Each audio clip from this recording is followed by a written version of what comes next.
6:32, what my computer says. Roll call shows we've got all of our counselors here, except for Counselor Moody.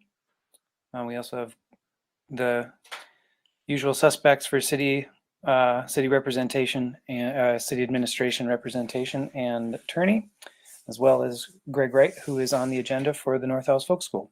So there's our roll call. Open forum. Did anybody get any emails to share for the open forum? I did not either. See lots of shaking heads. Okay, so then we'll close the open forum, move on to the consent agenda. Consent agenda has the typical three things: approval of this agenda, approval of previous meeting minutes, that is our last meeting, and the work session minutes, and the approval of the payment of bills. Two additional things for the consent agenda: the curling club consumption and display permit, which is an annual renewal basically for them for the season, as well as the next part, this phase 2 part of the IRRRB Highway 61 grant for $250,000. If anyone would like to pull an item for discussion, we certainly can. Otherwise, I would entertain a motion to approve the consent agenda as presented. Anyone? I will make the motion, but I would like to ask that we correct the spelling of addresses in our minutes. It's in the paragraph that starts with Elena Berg talking. It's just a spelling error. Oh, you got a sharp eye. I didn't even notice that. My English teachers Oh, yeah. would be very happy with me. Mrs. Rasmussen and Mr. Ouellette, which are probably Kim's as well. Address CCs. Yes, I see it now. Okay, so there's a motion. Is there a second for that motion? I would second that. Okay, motion and a second. Any further discussion? Hearing none, we'll go through the roll call vote. And since Anton isn't here, he's the one I usually start with. We get to start with Kelly today. Kelly, your vote. Aye. Okay, we got Michael, your vote. Aye. We got Craig, your vote. Aye. I am an aye as well. Motion carries. Moving on.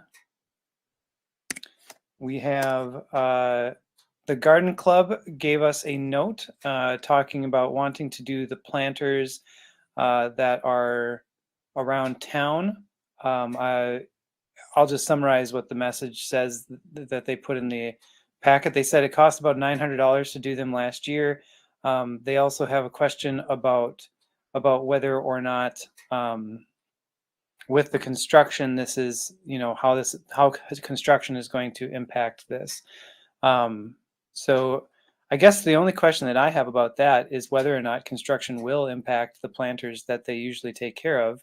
And, I don't know, Mike, if you can explain a little bit, tell us exactly where those are, and then we can make a call on it, I guess.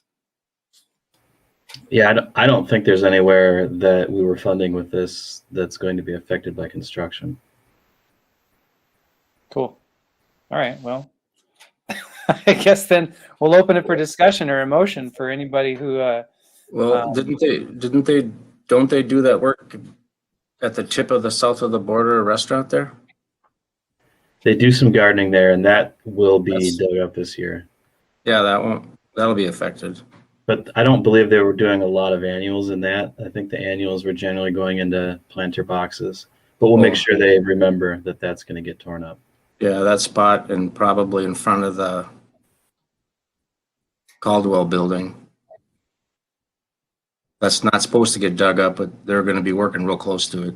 Yeah. Yeah, and they don't plant any annuals in there either. So that's all rose. That's the rose garden, right? We've had multiple representatives of the garden club remind MnDOT multiple times. Yeah, I know. Not to touch the rose garden. Don't tear up the roses. Okay. Yeah, that would be a bigger issue than it needed to be.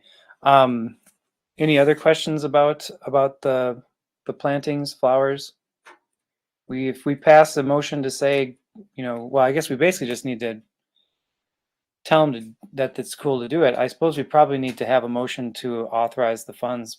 I I don't know how we've done that in the past. I can't remember.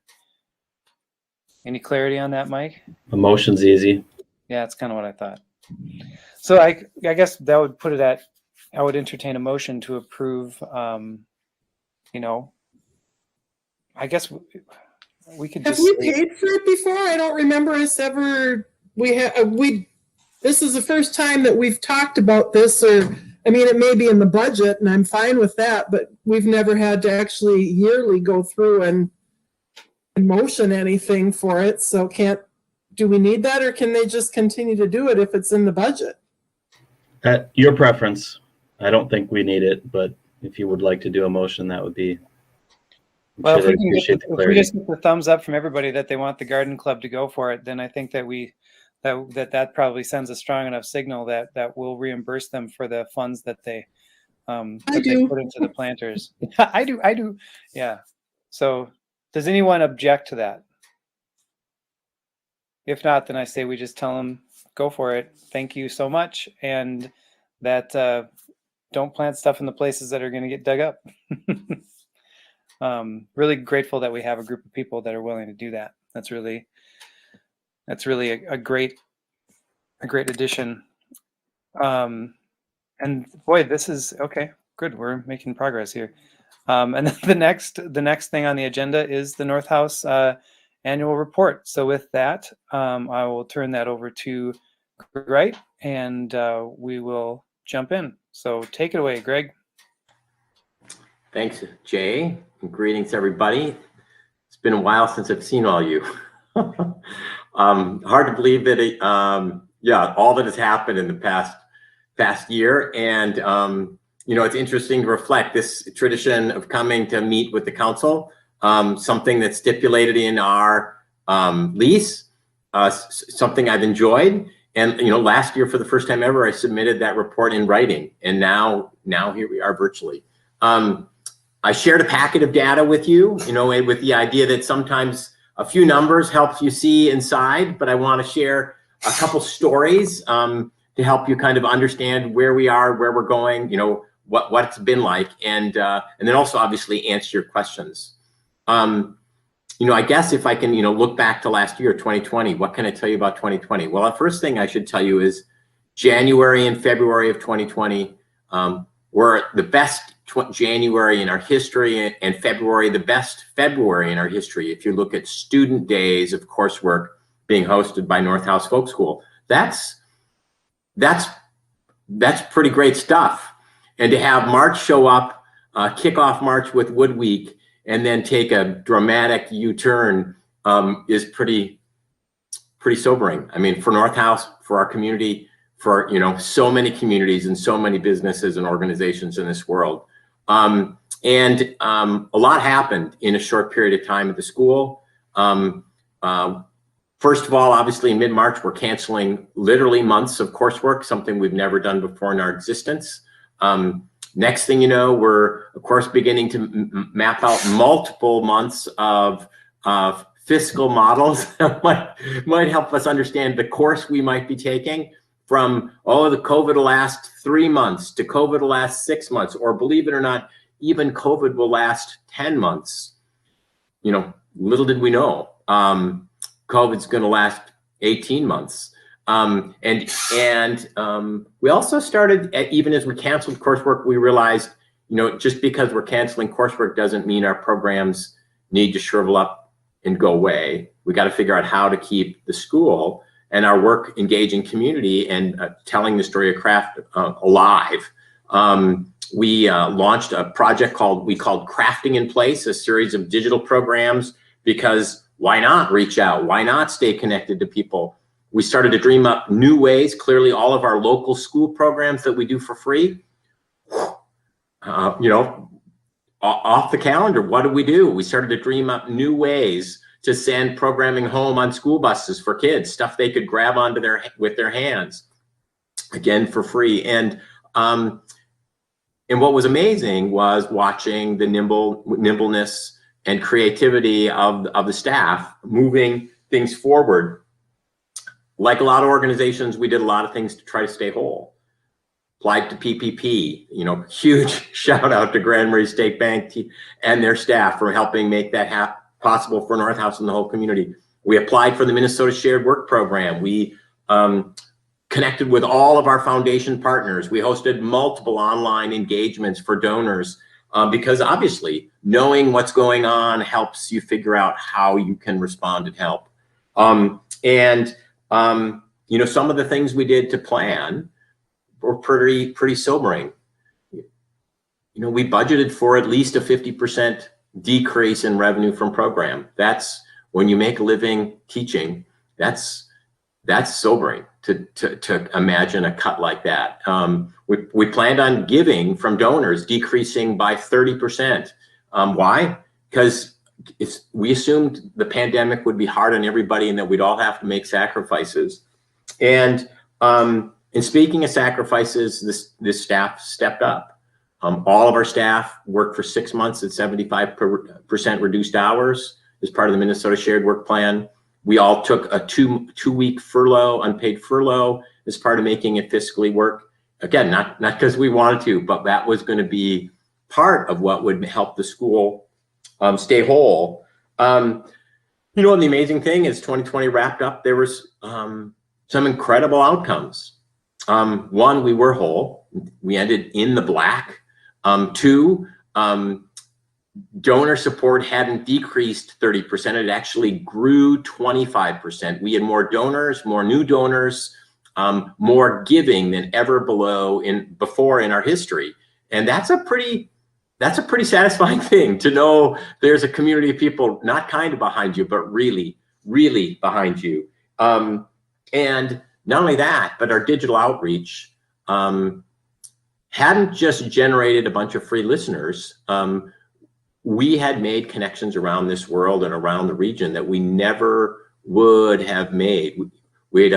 And we connected to people who we never would have connected with before. In a sense, we were starting to recreate new momentum that will emerge as the pandemic kind of wraps up and as we move around the corner. And that's been key because literally, now, as we've started to host coursework on campus again, and we're using our 3 largest classrooms where we can teach using social distancing with masks required. Quite literally every class we hosted in March was filled to capacity. And that's true looking out in May, June, July, and August coursework as well. Students desperately want to come back to North House. They believe the protocols we're putting in place and the community of Grand Marais is putting in place means this is a safe place to come, and they want to be part of keeping it a safe experience for everybody else. And they want to be part of the work of the school. In the packet that I shared, lots of numbers. And I'm happy to talk about any of them. And that said, if you look through them, if there were key takeaways that I might say, first is this, did the pandemic have an impact on the school? Oh my goodness, yes, absolutely. All the charts underscore number of students, number of student days, et cetera, impacted very much a challenging year for the school. Second thing, did North House end the year whole fiscally? The answer is yes, we did. Thanks to donors, and thanks to supporters, thanks to a lot of sacrifices by staff and others who helped make tough choices. And can digital programming replace, teaching on our campus? And the simple answer is it can't. It can be an important tool for staying connected to our community, but it isn't what the heart of the North House experience is all about. I also included in the packet a map, the last page in the packet, about a shared service drive that North House is going to be building with the Angry Trout this spring. I think everybody knows 5th Avenue West, the intersection dramatically changes as part of the Highway 61 project. We lose a driveway that separates the dockside building from our yellow house. And that said, the way I like to think about it is we gain a student stairway, timbered stairway coming down onto our campus, and we gain some additional space out in front of campus. And by building a shared service drive with the Angry Trout, we create more parking in our neighborhood, which is good for all of us. And that's so that project will take place. Our goal is to complete it well in advance of in April and May. So in theory, it might even be done by the time the Highway 61 project is really ramping up, to full speed. Key things, thoughts about looking forward. Enrollment for summer 2021 is very strong. Again, we're going to use all of our protocols for the pandemic, all of our safety protocols. We've only scheduled 3 classes per week on campus using our 3 largest classrooms.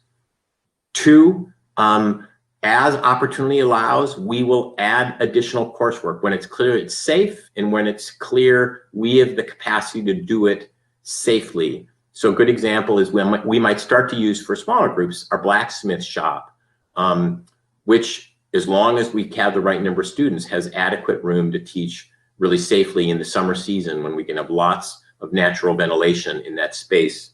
2, we haven't announced any fall coursework, late fall, early winter, or even winter of 22 coursework. And we won't do that until at least June of this year. And the logic being, we need to learn more about where the journey with COVID will lead this world, and we want to make sure we're making decisions that are, on target. That's one of the reasons we have not published a printed catalog now for a year. Both the fall and the spring editions we didn't publish. Our plan is, though, hopefully by September 1st of this year, to be in a position to announce programming reaching out into 2022 by publishing a catalog. I will note 2022 is our 25th anniversary.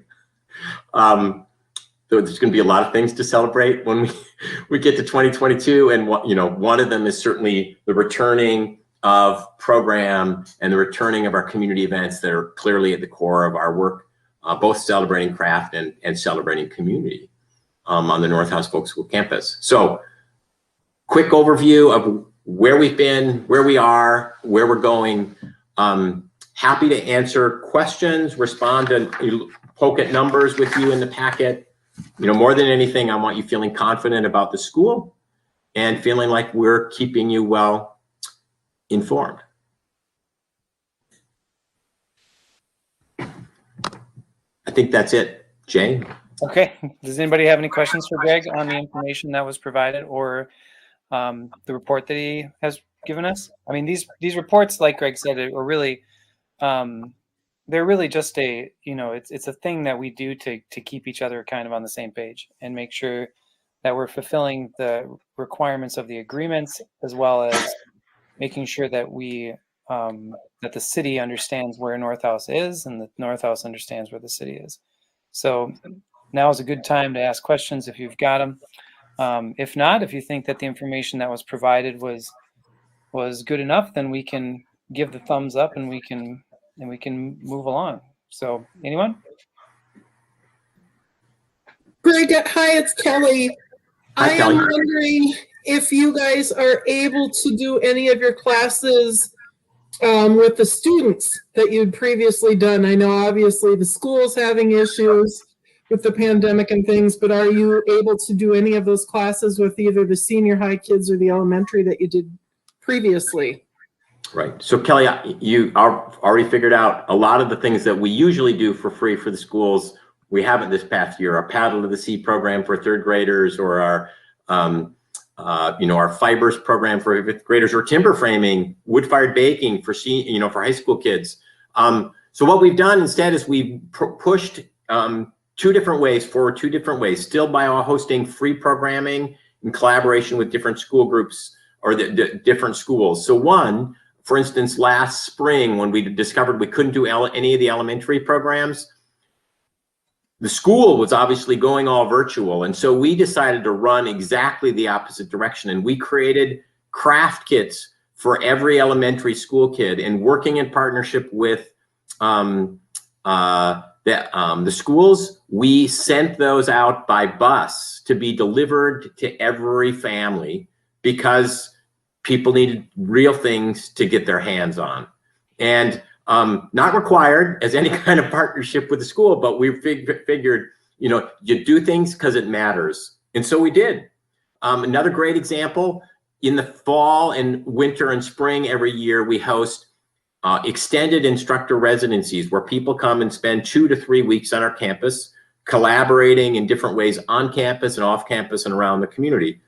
Same thing. Did they come to our campus? No. Can they go around our community? No. Does that mean they shouldn't be involved? Well, no. I mean, of course they shouldn't be involved. And so, for instance, recently we did 2 different virtual residencies. One, I believe, that was up at the school in Grand Portage, and the other that was at Great Expectations School, because we want to stay connected to our instructors.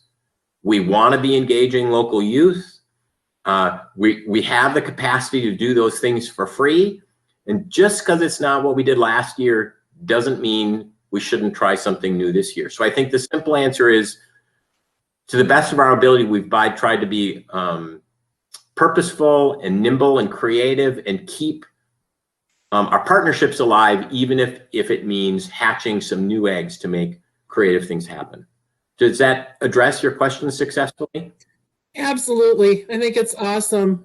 You're right. I think people in all walks and aspects of businesses have had to be more creative than they ever thought they could be. And that you sent the kits out and things home to the kids. And I just think that's really an important thing. We have so many kids in our communities that need an outlet. And, you know, I think that whether your passion is music or art or sports or whatever, it just gives them another avenue and venue. So thank you. I appreciate that. That's really great. Well, thanks for asking. Any other questions for Greg?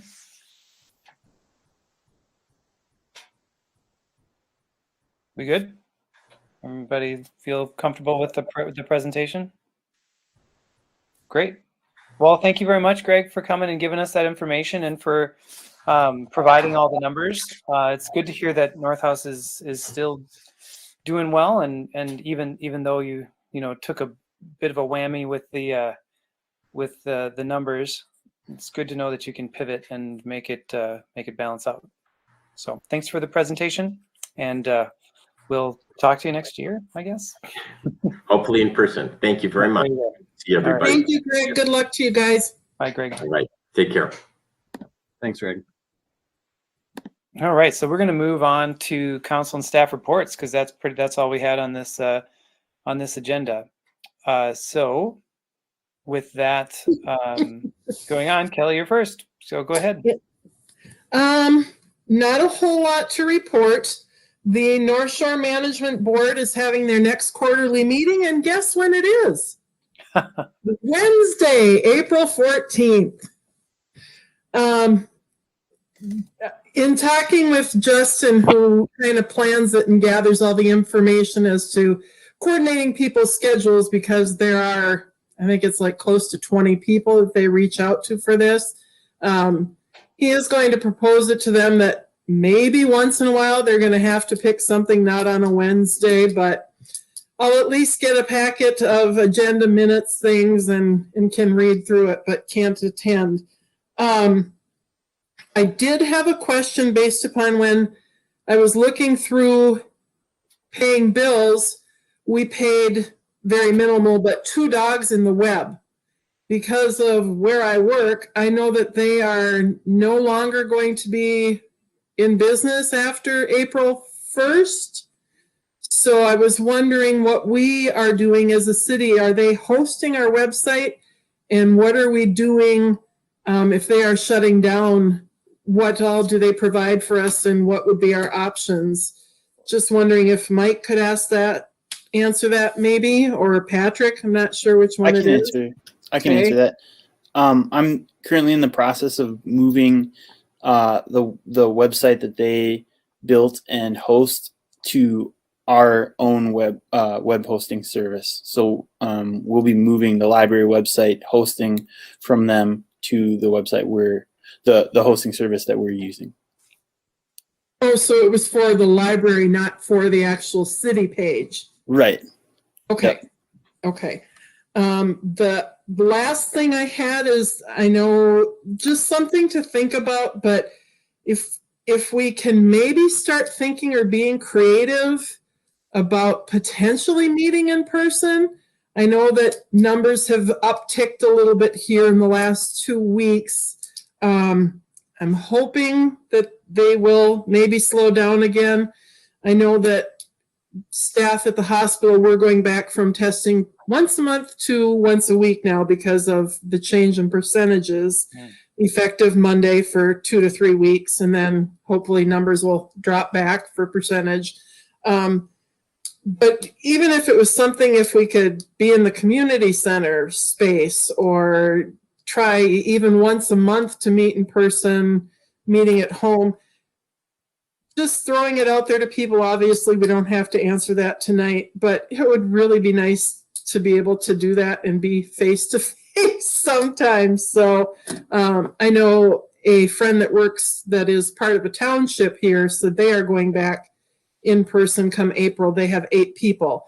I know we have logistics with cameras and trying to get everybody on. But I think more gets done kind of when we're in person, and I just feel that camaraderie a little bit more. So that's all I have for tonight. Thanks, Kelly. Yeah, I mean, there at some point we're going to have that conversation to, about what that transition to back into person looks like. It probably wouldn't be a bad idea for Mike, for you and I to sit down and look over what the guidelines are that are out right now and see what, at what threshold do we rescind the emergency order that, which is why we're doing it all remotely right now. So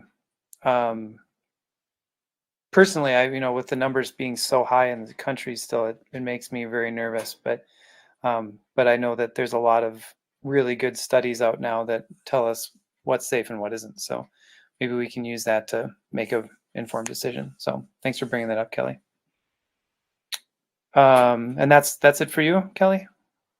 Okay, cool. So Michael, you're up next. Go ahead.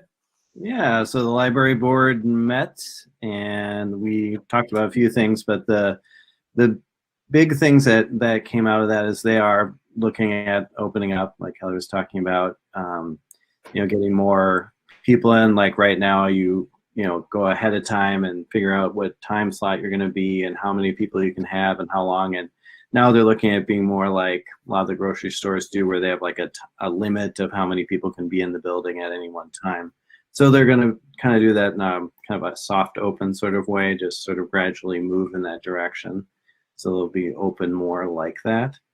Another thing that is out there is that I'm sure you guys have heard about the idea of bringing people from Pine Ridge to Grand Marais to work, and the library is looking at ways that they can reduce any barriers they have to getting people into the library and using the services there and that kind of thing. So it's all good. And then at the state level, I just happened to come across this. It sounds like the funding for the libraries is definitely going to go up this next year.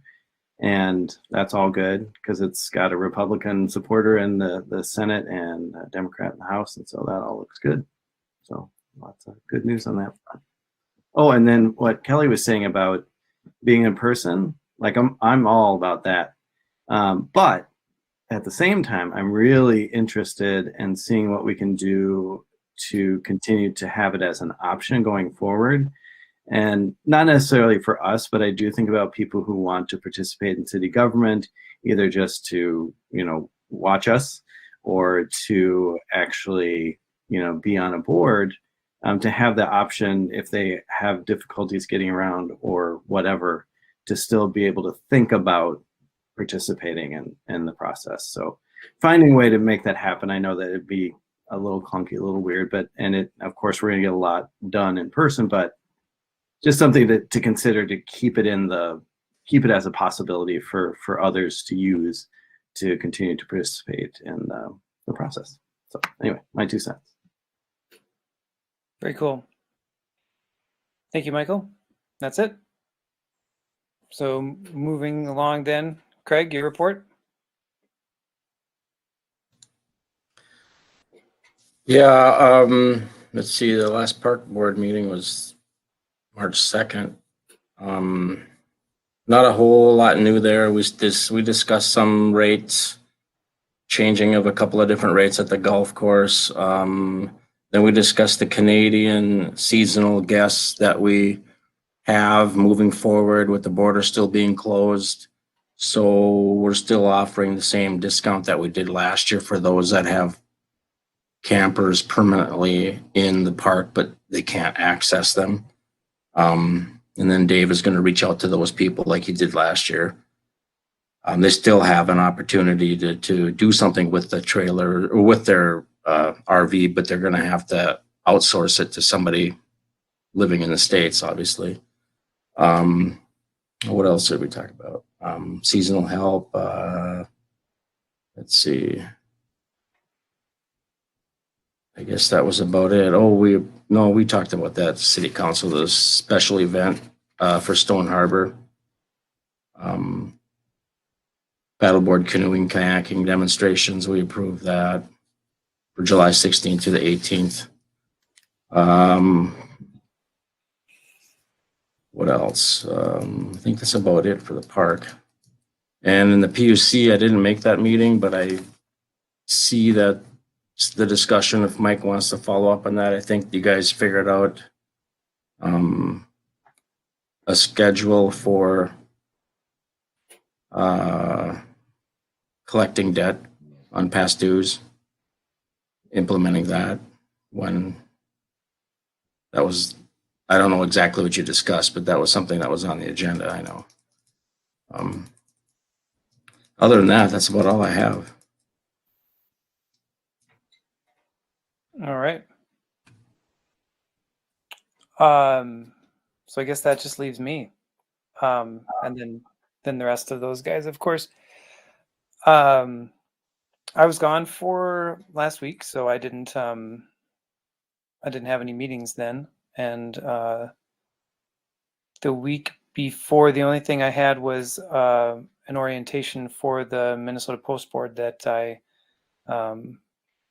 got appointed to. So that's it's a very interesting time to be on that board right now. But that is pretty much all I have. I don't have a lot. So so Mike, Kim, Patrick, do you have anything outstanding?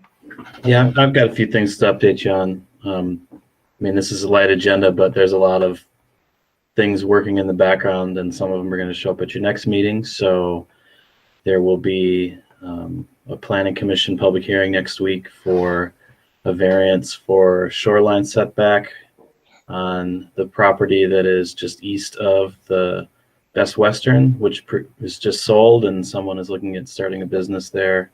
If you've maybe heard some about that, that'll be coming in front of you at your next meeting. The Grand du Nord bike race has a permit application into us now that will be on your agenda at the next meeting. They're intending to move forward with the bike race this year, and they'll have their safety plans and everything else for you to look at. The Lions Club was hoping to come and talk to you about the Fisherman's Picnic. I've asked them to actually have at least a draft plan for you to look at first, but the question is that's weighing on them right now is how do we get downtown?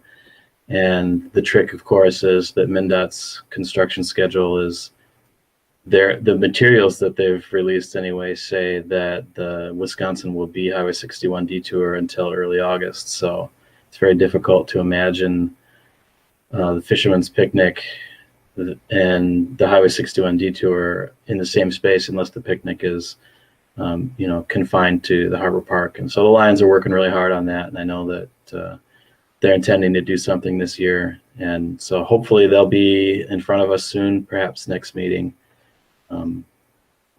a little bit more on the emergency ordinance. I'll be meeting with the county administrator and engineer tomorrow to talk a little bit about what are we going to do with the sidewalk use ordinance when Wisconsin Street is the Highway 61 detour, because that doesn't seem like a real good idea necessarily. So we need to get the county engineer involved and make sure we know if we need any additional regulations included in that, or if we want to remove that permission from Wisconsin, or just what he's comfortable with. So we're going to start that conversation and bring that back in front of you if need be.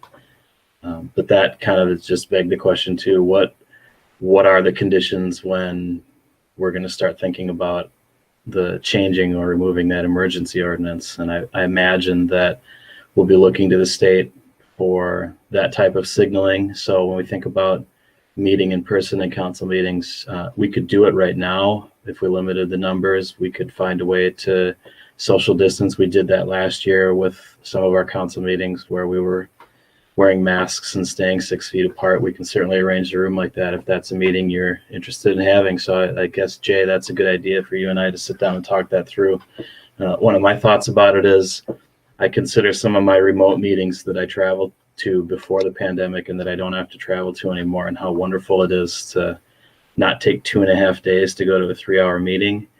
But I do miss the what happens outside of the meeting as well, and that relationship building is an important part of why those meetings are held and why your meetings are held too. I just think this switch between online and back to in-person is going to be a little messy for those meetings. I've done those meetings over the phone in the past, and of course it's horrible. So we're going to have to get real creative about how do we make the experience as good as this is for folks online when we're back in the room together. And that's going to take some work and probably a little additional equipment and some creative thought. And when I'm hearing everybody kind of say, hey, maybe we want to think about getting back together in the room, then I think, Patrick, we better get started working on that. So we'll come up with some thoughts on that, and Jay, hopefully you can help us out with that too. And keep in mind that we're still under a mask ordinance or order from the governor. So I mean, there's some rules, I think, that when the governor starts to shift a little bit more, will make that easier for us. And we can count on past history of how many people come to our meetings. And I think that when we started live streaming, that made it a lot easier for folks that didn't want to or have to come to still participate. Even if it wasn't live, they could still participate. And that certainly will never go away. So maybe there's a way for us to meld this virtual experience into our live meetings in a permanent way. That's what I'm thinking about too, Michael. That's good stuff. Next week's